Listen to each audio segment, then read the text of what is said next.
Semangat pagi semuanya.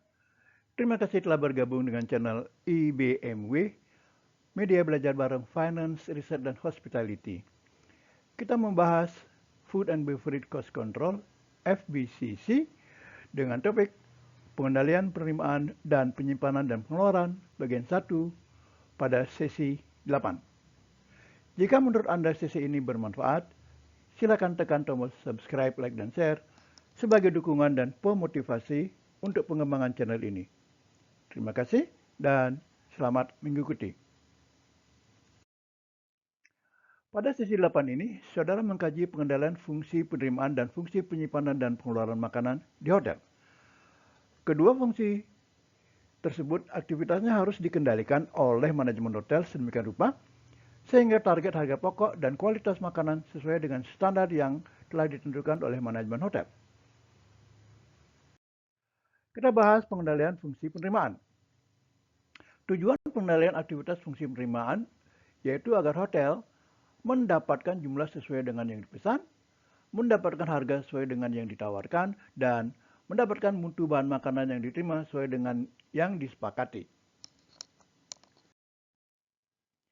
Kita lanjut dengan prosedur penerimaan bahan makanan segar.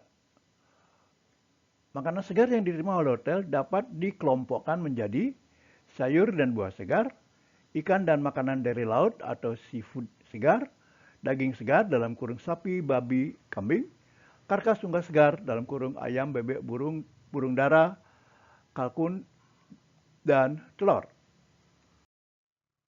Kita lanjut dengan sayur dan buah segar. Untuk menerima sayur dan buah segar, fungsi penerimaan hotel harus meneliti mutu sayur dan buah segar sesuai dengan persyaratan yang ditentukan oleh hotel.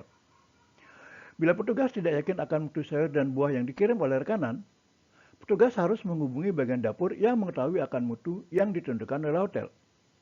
Langkah selanjutnya adalah menimbang sayur dan buah segar yang disampaikan oleh rekanan. Akhirnya, petugas melanjutkan pengiriman sayur dan buah segar ke bagian gudang untuk disimpan. Setelah sayur dan buah segar dikirim ke gudang, petugas melengkapi nota penerimaan untuk sayur dan buah yang telah diterima oleh hotel. Ikan dan makanan dari laut.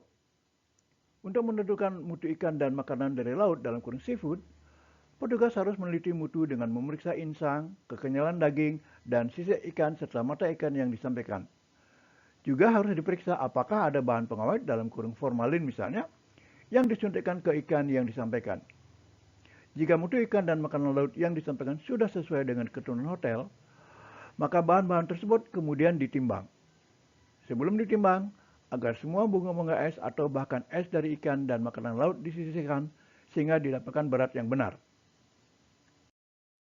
Daging segar, petugas harus memeriksa kekenyalan dan warna daging segar untuk meyakinkan mutu daging yang disampaikan. Jika petugas tidak yakin akan mutu daging untuk bagian tertentu, misalnya untuk bagian lulur daging sapi, petugas dapat menghubungi petugas dapur. Bila mutu sudah sesuai dengan yang ditentukan, daging tersebut dapat diterima untuk dikirim ke gudang hotel. Karkas unggas segar. Untuk menentukan mutu daging dari karkas unggas segar, yang harus dilakukan adalah meneliti jika daging tidak dibalur dengan zat tertentu, kekenyalan daging, panjang leher dan kaki yang ada sesuai dengan ketentuan hotel, karkas bersih dari bulu unggas, dan tidak ada bunga es. Seperti halnya dengan jenis daging segar yang lain, bila petugas penerimaan tidak yakin akan mutu daging unggas segar yang disampaikan, maka dia dapat menghubungi petugas dapur yang memiliki kompetensi untuk itu. Kartu daging. Kartu daging dalam kurung middeck dilengkapi oleh fungsi penerimaan setiap kali ikan, makanan dari laut, daging, dan karkas unggas segar diterima oleh hotel.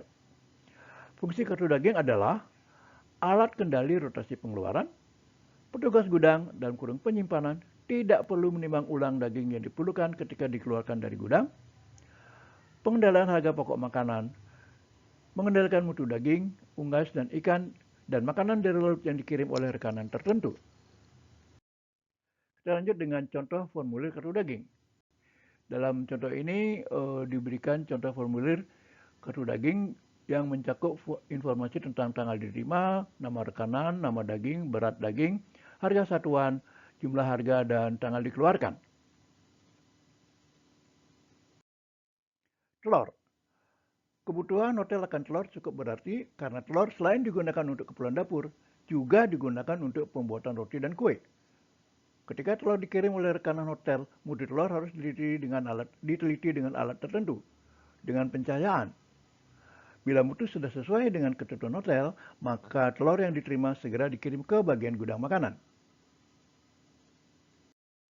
Demikian akhir dari sesi ini. Sampai jumpa. Terima kasih.